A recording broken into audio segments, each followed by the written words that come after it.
dreamlike, and psychologically layered. Title: There's a room in my apartment that only exists when I don't look at it. I only noticed it after my neighbor disappeared. Her name was Katia. 5th floor. Same side of the building as me. She used to leave chalk drawings on the stairwell walls. Moons, eyes, a strange insect with too many legs. She told me once that our building used to be a sanatorium, that there were whole wings of it sealed behind false drywall and elevators that didn't stop on real floors. I laughed. She didn't. Katia vanished 2 weeks ago. No missing persons report, no news. No family came looking. I started hearing things through my walls the night after she disappeared. Soft, shuffling footsteps behind the outlets, whispering voices from the light fixtures. They weren't words I could understand, just syllables. Rhythmic. Intentional. Then I noticed the door. It wasn't there before.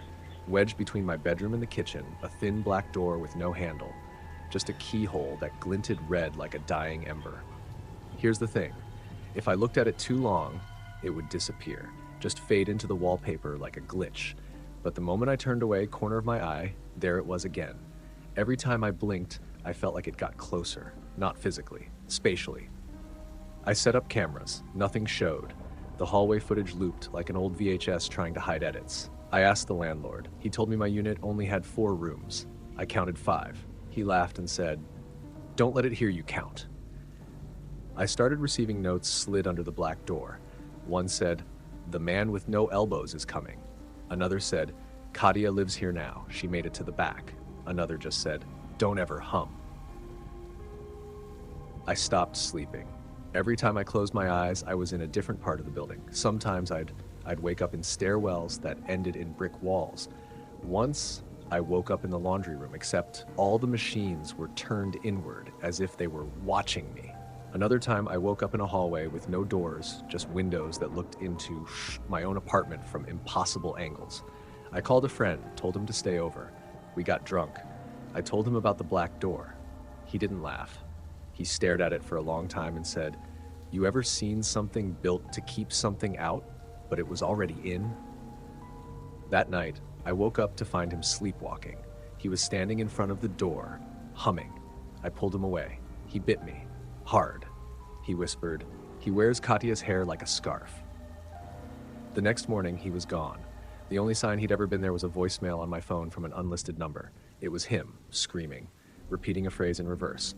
I reversed the audio. It said, "Don't forget to forget." Then the light in my hallway began flickering, always in 3s. I checked the circuit box. It wasn't there anymore. Instead, in its place was a hole in the wall, big enough to crawl through. There were handprints on the other side, and a staircase that didn't go up or down. It twisted. I followed it. That's when I saw the other versions of my apartment, layered like tissue paper, each one subtly different. In one, the walls were made of glass. In another, my reflection didn't blink when I did. In another, Katia was still there, but she was laughing at static on a TV playing footage of me sleeping. Eventually, I made it to a version of my unit where the black door was open. Inside was a single, infinite hallway of open mouths, whispering my own name in voices I hadn't heard in years. My childhood voice, my dead uncle, a girl I kissed once in college. They all said the same thing. "You shouldn't be here awake." Now, I've learned to live with the door. It's always watching, always waiting, and if I don't acknowledge it, it stays quiet.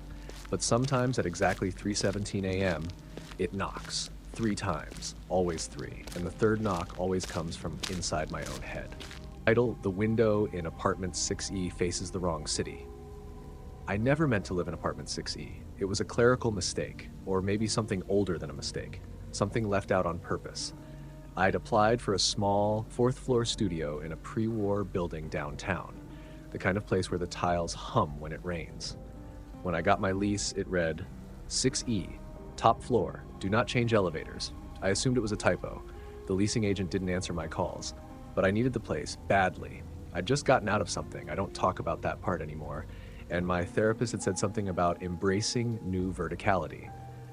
So I took the elevator. The old one. Brass and creaking chains. The numbers didn't light up properly, but it stopped at 6. When the doors opened, I felt a wind that didn't match the season. The hallway didn't look like the rest of the building. The floorboards were a different shade, dark, varnished with something like oil. The wallpaper had a pattern of elongated hands reaching toward each other, but never touching. There was no exit sign, no overhead light, only a long, flickering red bulb at the end of the corridor that made everything feel submerged in dusk. When I unlocked 6E, I noticed the key was wet. Inside the apartment was huge. Too huge. The listing said 480 square feet, but this was more like 1,000. Wide walls, high ceilings, and a single, massive window with drawn curtains that pulsed gently inward, like lungs. And the view. The view was not the city I'd moved to. That first night, I opened the curtains to see what lay beyond the glass. It wasn't New York. It wasn't anywhere I could name. The skyline was wrong, too symmetrical. There were spires that looped back into themselves, buildings stacked like vertebrae, roads that vanished into shimmering black lakes suspended in midair. No stars, no moon. Just a faint green glow leaking from behind a distant cathedral of impossible geometry. I blinked. The city on the other side of the window blinked back. By day 3, time stopped behaving. Clocks refused to agree. I'd set an alarm for 7 a.m. and wake up at 11:14, always 11:14. Shadows cast by objects would drift against the sun. My own reflection in the mirror was always about 2 seconds delayed, and sometimes its lips moved when mine didn't. I heard noises from behind the walls. Not mice, not pipes. It was laughter, the kind you hear on broken tapes, looping, stuttering. Once, I put my ear to the vent and heard a man calmly describing the exact way I would die, in perfect detail, right down to the angle I'd fall. I started writing it down. I couldn't help it. My hands did it on their own. Pages and pages of text I never remembered composing. Symbols that looked like blueprints for cities that folded in on themselves. One phrase kept appearing. Windows are not exits. They are auditions. I tried to leave the apartment on the 5th day. Packed a bag, called a friend, stepped into the hallway. It wasn't there.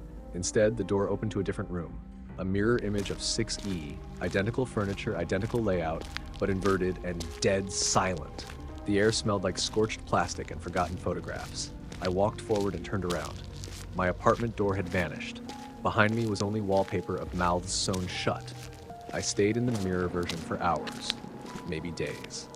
I only escaped when I found a small wooden hatch in the corner that pulsed like a heartbeat. I crawled inside. I remember whispering, "Let me out! Let me out! Let me out!" The hatch opened into my bathtub. The water was running. On the 7th night, the city beyond the window got closer. Buildings that had once been distant were now just across the alley. I saw figures in the windows of those impossible towers, tall and slow-moving, faces made of static and clockwork. One of them held a sign to the glass.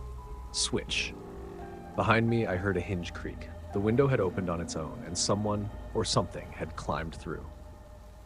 Now, I don't leave the apartment, not because I can't, but because I'm afraid I already did. Sometimes I wake up in the mirror version of 6E again, staring out a reversed window into my old city. Watching myself live, watching me move. I don't know which version of me is real, but the other one smiles too easily, too wide. He doesn't blink like I do, and when he looks at the camera, he winks. I don't have a camera. Perfect. Let's dive in. Title of Story 1 in the new volume, The Basement Where the Lights Were Afraid to Shine.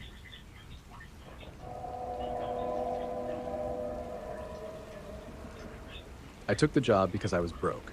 That's usually how stories like this begin, right?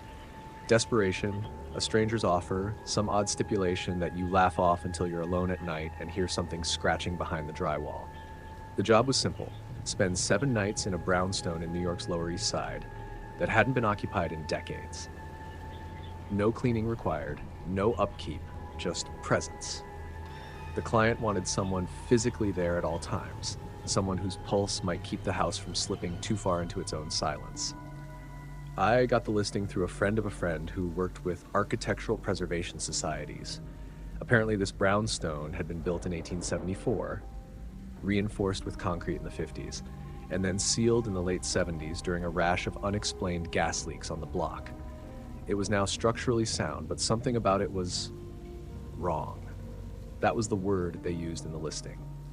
Wrong. I arrived just after dusk. The air was heavy with humidity, and the old iron gate creaked open like it was whispering secrets to the sidewalk. The front door was already ajar. The key they'd mailed me didn't fit any lock on the premises. Inside, the walls had been stripped bare, leaving uneven brick like broken teeth. The floors were black with soot or mold or something thicker than either. I tried turning on the light in the foyer, nothing. I tried another switch deeper in, still nothing. Then, for the hell of it, I flipped the one labeled basement. The light didn't come on downstairs, but something turned off. A sound, a vibration, a pressure in the house's chest cavity just went silent, as if building had been breathing and I'd startled it. I shut the door to the basement without looking. By the second night, the place had started changing. Not physically, no walls moved, no new doors appeared, but the feeling of it was different. It's hard to explain, like the architecture was watching me, like the angles were subtly off, but only when I wasn't looking directly at them. I noticed it most when I passed mirrors, especially the one mounted beside the staircase. In it, my reflection seemed slightly behind. Not lagging, not glitched, just hesitant. When I finally dared to peek into the basement on night 3, I only opened the door a crack. What I saw didn't make sense. There were lights down there, dim, low-hanging bulbs, but instead of illuminating the basement, they seemed afraid of it. The light bent away from the shadows. You could actually see the glow curve, trying not to touch certain spots. And then I heard the knocking. It wasn't coming from inside the basement, it was coming from the light. By night 4, I stopped sleeping. Things inside the house didn't just move, they rearranged. I'd fall asleep on the couch in the den, only to wake up in the kitchen with the stove burners all turned to low. Pictures I'd never seen before started appearing in frames on the walls. Strange oil paintings of hallways that bent back on themselves, rooms with no doors, and a staircase made entirely of ribs. Once, when I stepped out to get air and reset my nerves, I returned to find every doorknob in the house had been replaced with cold glass eyes. The kind you find on mannequins. They looked in opposite directions. One of them blinked when I touched it. I decided to set up cameras in the hallway and basement, desperate for some kind of explanation. That's when the client called for the first time. "We appreciate your presence," they said, their voice distant, muffled like it was coming from underwater. "But you must never film what dwells beneath. Light is not a gift there, it's a curse." When I asked who they were, the line disconnected and my phone began ringing from the inside of the wall behind me. I could hear it vibrating between the studs in the place no hands had touched in 50 years. On the 6th night, I saw the thing that lived in the basement. It had no face, but it had a mouth. A huge, wide, ancient mouth lined with yellowed nails where teeth should have been. The lights didn't just avoid it, they ran from it. The shadows invited it. It whispered in a voice that felt like dust crawling under my skin. "Your breath does not belong to you anymore." I don't remember the 7th night. I woke up a week later in a stairwell 6 blocks away, half dead from dehydration and clutching a paintbrush dipped in what I thought was red ink. But it wasn't ink, and I hadn't painted with it. I was the painting. I don't know who finished the job, but I still get mail from the Brownstone, postmarked nowhere. The return address is always blank. Inside is always the same thing, a photo of me asleep. But each time it's from a slightly different angle, slightly closer. Title: My cousin disappeared into a town that isn't on any GPS, but keeps calling me from a number with my name. The last time anyone saw my cousin Theo, he was hitchhiking southbound on Route 191, just past the old refinery ruins. We used to joke he'd vanish someday. He liked that idea too much. He said he'd rather be a myth than a man. But the way he disappeared, it was hollow. He left behind everything: wallet, phone, car, except he didn't disappear. He moved somewhere. He started calling me 3 days later, from my own number. At first, I thought it was a scam. Then I answered, and I heard Theo's voice, but not like I remembered it. It was flatter, slower, as if recorded in a long, empty hallway. He kept repeating the same phrase: "The gas station isn't here anymore, but the light is still on." Then silence. I tried calling back, but my phone froze. It wouldn't power off or on. When it finally reset, there was a photo in my gallery I hadn't taken. A town sign that read, "Welcome to Ovette." Population 1. Underneath, You. Nobody I talked to had ever heard of Ovette. Google Maps showed only forest. I drove out anyway. I followed Theo's last route, retracing his journey mile by mile. Around the 47th mile marker, my GPS blinked out. Radio turned to static. My windshield fogged up from the outside. Then I saw it, a left turn onto a road that wasn't paved, wasn't even there the last time I'd driven this highway. No signs, just tire marks in mud. I followed them. The air felt old, not stale, used, like it had already been breathed too many times by someone hiding just out of sight. Ovette didn't look abandoned. It looked unfinished. The houses were painted only on one side. Doors led to brick walls. Sidewalks dissolved into gravel mid-step. Everything was covered in a faint, oily sheen, like it had been lacquered in memory. No birds, no animals, just a humming, the kind you hear in dreams when you realize you're not alone in the room. I found the gas station from Theo's message. It had no pumps, just one flickering light over a door that wouldn't open. The shelves inside were filled with identical items, cans labeled "You Were Here." And the cashier, she stood completely still, not blinking. Her hands were perfectly flat on the counter. I thought she was a mannequin until she smiled without moving the rest of her face. She spoke without opening her mouth. "He made it, you might too." Then her eyes rolled back and I heard the ringtone again from my own pocket. Another call from my number. This time, Theo's voice said, "I finally remembered the sky.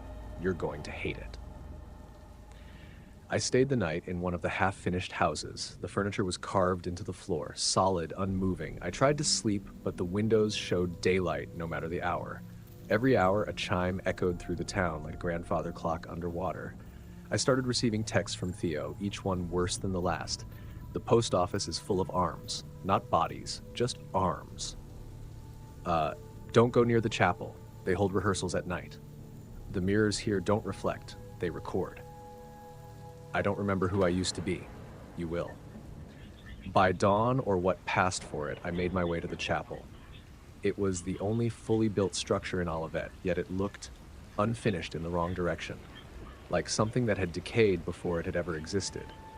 Black mold bloomed across symbols carved into the stone, shapes I couldn't process unless I looked away from them. Inside, rows of mannequins sat in the pews. They were dressed in my childhood clothes, my old band shirts, my shoes, my graduation cap. They all faced the altar, where a figure stood in a preacher's robe, slowly peeling its own face off, layer by layer, and laying the slices on a communion plate. I ran, out of the chapel, through the street, toward the trees. My car was gone. Instead, there was a row of payphones. Identical. None had cords. One rang. I answered. "You're almost here," said my own voice. But it wasn't my voice. It was older, slower, regretful. "You shouldn't have brought your name with you." I got out eventually, or at least, I think I did. But every night, I get a call from my number, and every call ends with Theo whispering something new. "You left the gate open, it followed you back." The book had no title, no cover, just a dull red binding and a single sticker on the back, a library barcode that had been scratched out with a needle. It was my sister who brought it home, not me. "Found it at an estate sale," she said, tucked behind a dresser in a house where all the mirrors were missing. I told her to leave it, but she always liked strange things. Old maps, church keys, a vial of liquid she once swore was concentrated dusk. This book, though, it was different. She read it for 3 days straight, didn't eat, didn't sleep. She just kept reading. She said it was about a city made of breathing glass, about a man who kept folding himself smaller until he lived between seconds, about a tower that stood on top of another tower, both upside down. When she tried to show it to me, the pages were blank, but she swore it was still there. She could see every word. Then she stopped speaking in complete sentences. She'd pause mid-thought, look out the window like someone had whispered something across the world, then start again with a different story. Sometimes she didn't sound like herself at all. "He's rewriting it," she whispered once. "He's watching to see if I blink before he does." I thought it was a psychotic break. I begged her to put the book down. She said, "I'm not reading it anymore." I asked, "Then what are you doing?" And she said, "I'm remembering it now," from the other end. The night she disappeared, I found the book on the kitchen table. It was open to a page that hadn't existed before. A new chapter. It was titled, "With My name. I turned the page. It began. You were warned, but you turned the page anyway. That's when I felt it. The air got thicker, not heavier, like someone had soaked the oxygen in ink. The world outside the windows slowed down. Cars became smears of light, birds frozen mid-wing, and there was a sound. Not music, not words. A quill scratching. And I realized I wasn't hearing it. I was inside it. The sound was coming from the page, from my heartbeat, from the breath I didn't know I was holding, and I turned another page and another. The book began writing itself faster. I saw my hands moving but couldn't stop. Words bloomed and vanished, always one step ahead of my eyes. I read about rooms I hadn't been in yet, about what I'd do tomorrow, about what I'd dream. Then I saw something that hasn't happened. Yet. It was me, years older. Eyes wrong, standing in a library that breathes, holding the book, offering it to a stranger, smiling, saying, "It's okay, you won't remember you ever read this." I snapped it shut, burned it. Ashes curled into symbols I couldn't recognize. But I can still hear the pages turning when I sleep. And when I dream, I wake up with ink on my fingertips and a voice far away saying, "The next chapter begins. Now." Doors. There are doors that have locks, and there are locks that were never meant to open. I was hired to inspect properties condemned by time, forgotten rooms, old storage sites, things that were passed around in bureaucratic silence until nobody remembered who owned them. The job was simple. Take photos, document layout, report signs of squatters or damage. No repairs, no confrontation, just cataloging decay. But this place wasn't on the list. It wasn't on any list. It was wedged between two buildings on Maple Row, behind a rusted iron gate I'd never noticed despite driving by it for years. My work order didn't mention it, but the address, faded and handwritten on the back of a folded blueprint, was left anonymously in my work locker. I thought someone was messing with me. Still, I went. The building was thin, too thin, like someone tried to build an apartment in the gap between two actual structures. Windows were painted black from the inside, and the entrance was sealed with 3 industrial bolts. But the key that came with the blueprint fit perfectly. Inside, the smell hit first. Old static. You don't know that smell until you've stood in a room that hums without electronics, and the silence wasn't quiet. It pressed into my ears. It made the world far away, like I was hearing everything through a pillow. Room after room, narrow hallways, impossible door placements. I started mapping it until I realized it couldn't be mapped. I passed through the same hallway twice, in opposite directions. I saw my own flashlight beam cross the hallway 30 seconds before I turned the corner. I wasn't alone, but whatever was there didn't move like a person. Sometimes I'd find things out of place. A coat rack where there wasn't one before, an ashtray that still smoked, a chair pulled slightly back from a table I never approached, a shoe, child-sized, facing the wrong way. I took notes. I took photos. The photos came out black. Then I found the silence room. It had no doors, no windows. I only noticed it because my feet stopped when I wasn't ready, like my legs knew better. The walls were soft, covered in something between carpet and velvet, but humming like it was alive. My ears began to ring. Not tinnitus, this was deeper. My thoughts started sounding louder than my breathing. There was a chair in the middle of the room, facing a speaker. A single, large speaker with no wire, plugged into the wall that had no outlet.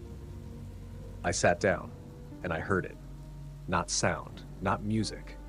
I heard everything I'd forgotten, the voice of my grandmother reading to me, the fight I had in 7th grade, the way I breathed when I was born, the sound of someone whispering my name in a house I'd never lived in. I couldn't move. I couldn't even scream.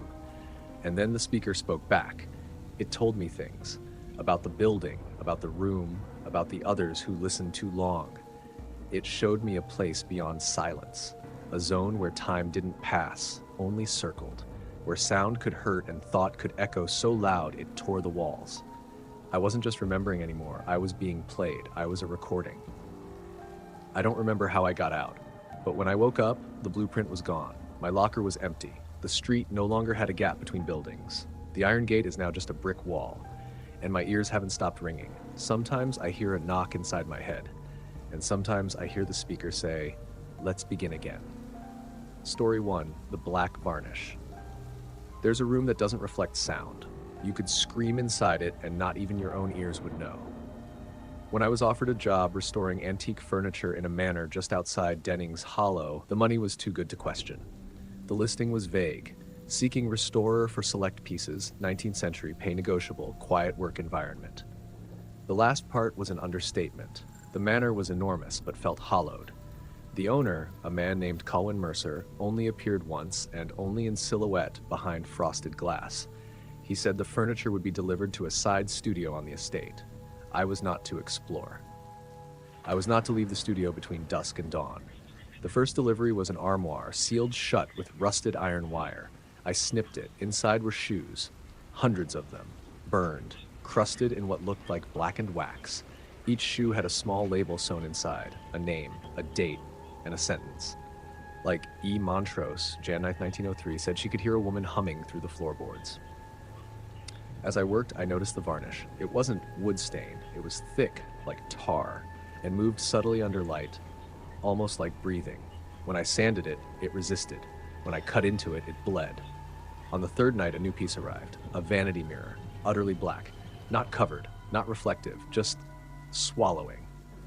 When I looked at it, it spoke, not in words, but I felt something reach from behind the glass and press its hand gently against mine. And then I started seeing her. A woman with no mouth and lacquered eyes standing just outside the studio, dripping, watching, always at the edge of the trees. The more pieces I restored, the closer she came. Each one came with its own voice, its own memory. Not mine. The mirror offered deals, the armoire leaked names, and the rocking chair, they made me burn the rocking chair, said it was the only one that ever came back on its own.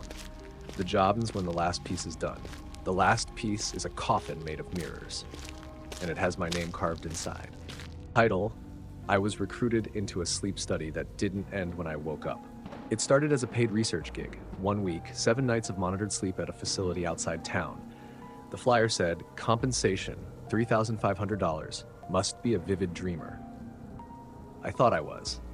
I didn't know the difference between vivid dreams and false awakenings. Now I'm not sure if I've woken up at all. The building wasn't listed on any maps. It sat behind a rusted gate, 3 floors tall, no windows. They took our phones, signed NDA after NDA, gave us all white cotton uniforms with our participant number stitched on the chest. I was P19. There were 13 others. None of them would meet my eyes after the second night. They said we'd be monitored for neural resonance anomalies, that we'd wear headsets while we slept, that we'd dream normally and answer questions in the morning. Only the questions got stranger. Did the dream speak first, or did you? What color was the hallway behind your mother? How long was the face in the mirror watching? And after night 3, do you remember which version of yourself we spoke to last? I asked to leave. They told me I already had, that P19 had completed the study 6 months ago. They showed me a clip, surveillance footage of me walking out the front door, looking relieved. Only the timestamp read 6:66:66, and the sky in the video was red. They said I was the echo, the self that couldn't wake up. The other participants began disappearing, one at a time. No goodbye, no noise, just their beds neatly made in the morning with mannequins under the sheets. Sometimes the mannequins breathed. One night, I woke up during the study and saw the staff lined up by the door. They weren't taking notes. They were wearing masks made of our faces. And the lead researcher whispered into his recorder, subject P19 no longer trusts his wake cycles. Commence recursion loop. That's when the dreams started bleeding, not blood, time.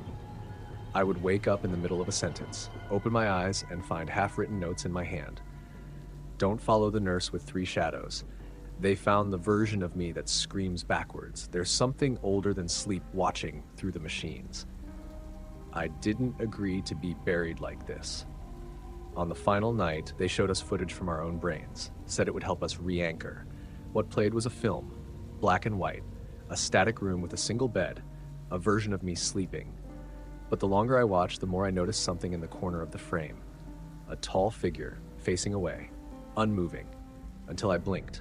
Then it was standing over me. Then it was inside me. My EEG spiked. Everyone screamed. Except the researchers. They just whispered, "He's lucid now." I haven't left the facility, but every day someone calls and tells me I'm back home, that I'm safe, that I completed the study years ago. but I still see the wires in my arms, still hear the walls breathing, still wake up every morning to a different date etched in my skin, one that hasn't happened yet. And every night, just before sleep takes me, I see my reflection in the window. He smiles, he puts a finger to his lips, and he whispers, "Let me take the next one." Title: I was sent to repair an abandoned radio tower, but the signal wasn't coming from Earth. I fix towers. That's what I tell people when they ask.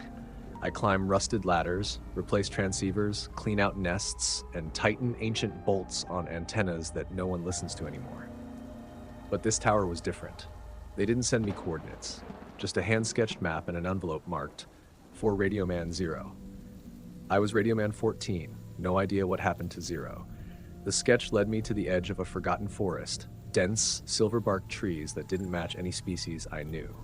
The tower stood in the center. It pulsed. It didn't broadcast anything on the standard bands. I tried every frequency, AM, FM, VHF, nothing, until I switched to manual sweep and caught something between static. "You're standing where the sky bent inward."